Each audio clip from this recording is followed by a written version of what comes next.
Jay, I know Chaz Surratt's kind of obviously been the talk of the town since Saturday, but Dominic Ross and Jeremiah Gilmore also have really big games for y'all. How big are they for y'all's defense, and how important are they for what you want to do?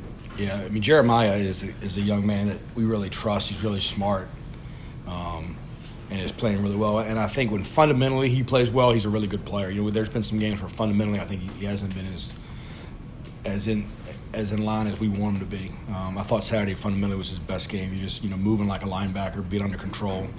We use one of Coach Wooden's lines, be quick but don't hurry. And I thought he did that Saturday better than he's done since probably Clemson. Dominic Ross it was a really cool deal. I mean, we basically moved him and said, look, you got to figure this out in 3 days and before the Clemson game to get our best guys out there. And he's done a great job. And now we do everything with him. And super talented, good player, physical.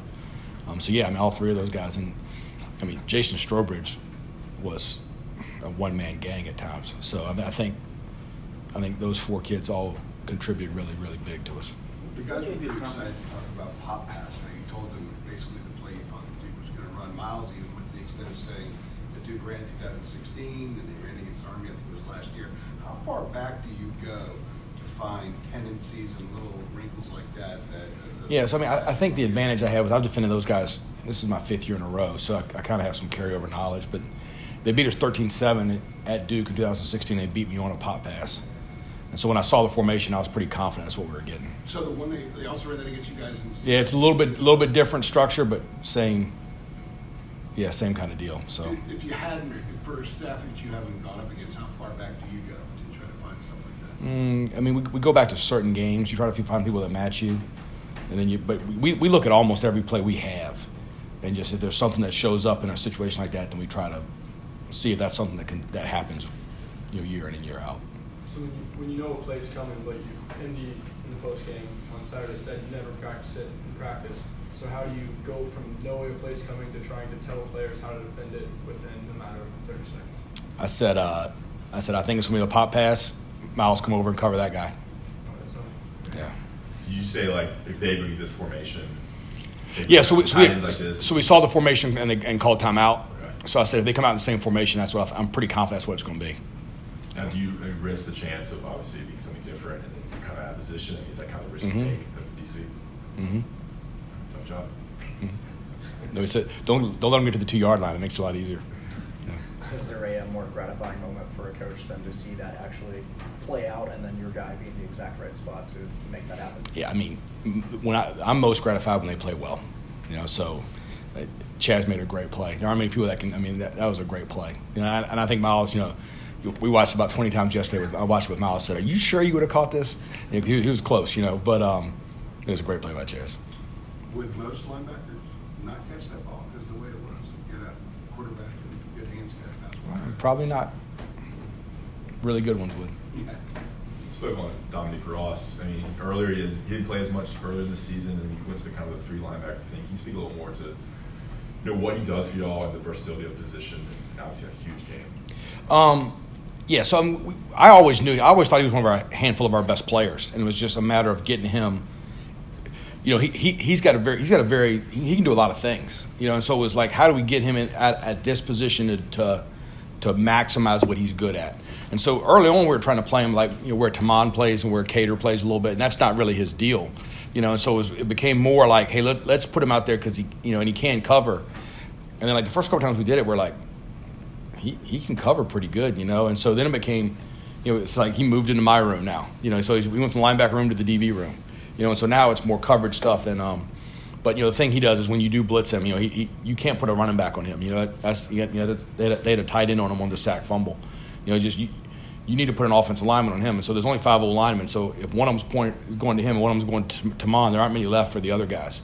And so I think that then it becomes a little bit of getting your matchups. So I think that's where he brings a lot of value. But we are asking him to do it. I told one of the NFL guys last week on the scouts. I said, I can't believe that he would be asked to do more as a linebacker in the NFL than what we're asking him to do right now. So he's really playing a high level. He's playing some nickelback, right? You call that nickelback along with linebacker. Mm-hmm. We basically just if we want to play nickel, we just leave him in. Yeah. That makes you really smart. And you can do that. If you all are able to get Miles back within the next couple of how will he be benefited? Sure. I mean, I think he's probably going to be really close this week. You know, he warmed up Saturday. I thought yesterday he looked pretty good. So I would think there'll be a role for him this week. And I think anytime you get a veteran back that's got the presence that Wolf's got, it helps you a ton. Yeah, so I anticipate him being back in some capacity this week. And then I think, you know, the good thing for us with Pitt, we play Pitt on a Thursday. So there's a little bit more time before the next week. So I anticipate for Pitt him being pretty close to full speed. So we update on Morrison as well along those lines. I mean, I think we're kind of hoping for Trey. We're probably a little more confident with Wolf, but we'll see how the week goes. Yeah. Storm Duck goes out first play. What did you say to Hollins, and how well was he prepared, and how well did he play? Yeah, what a great story, right? I mean, that kid. I mean, I love that kid, and he is super talented. You know, we've been trying to find him a home for a while, and so about 2 weeks ago, I said to Dre, I said, look, let's put him at corner. Let's teach him. Let's put him at boundary corner. You know, it's not as complicated. And then he started, you know, here's the thing about DeAndre Hollins. Like, I give him a test on Fridays. When he turns his test in, every week it's the best. Like, he is a really bright kid. And so I knew he knew what to do. But, you know, knowing what to do and then going out there in front of that many people and doing it is different. So, I mean, I looked right at him. I said, here we go, my man. And he did a great job. And I tell you what, I don't know if I talk about, like, gratifying moment, like, for him to go out there and play the way he did, that's a gratifying moment, right? That was awesome, and I mean, he's going to be a really good player going forward for us. What are the Friday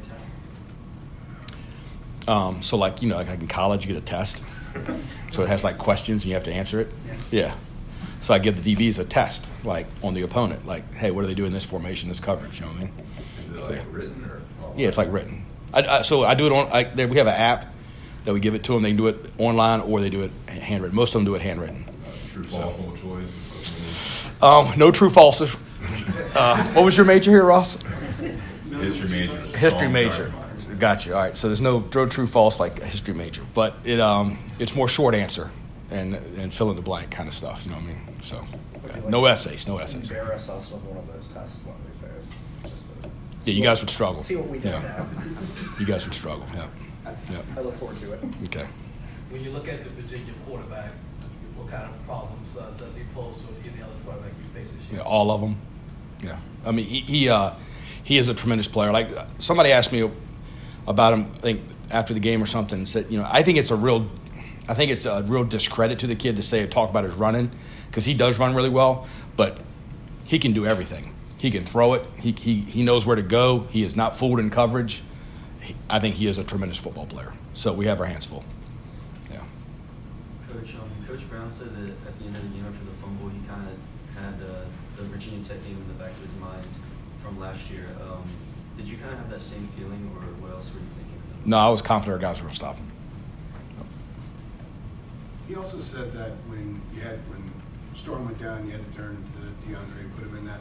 A lot of offensive coordinators freak out, like, my God, I got to put this guy in now. Said you just roll him out there and let him do what he's got to do. Where does that come from inside you? It comes from I have confidence in our kids. And they practice really hard. So this is the story about Hollins, right? And he's got about 4 names. So Day, the last like 2 or 3 weeks, I said, I want to play you, but you haven't practiced great on Wednesday. So he comes out on Tuesday, practices great. Wednesday hasn't been as locked in and as energetic as I would want him to be. Thursday comes out a lot better. So I don't know if he got a hard Monday, Wednesday, Friday class schedule or whatever. So I challenged him last Sunday. I said, look, we're going to need you sooner than later. You're a very talented kid who's really smart. I need you to prepare and practice this week like you're going to be the starter. And so he had a great Wednesday, had his usual good Tuesday, had a great Wednesday, had a great Thursday. I was really confident that if he went in, he could do a good job, and he did.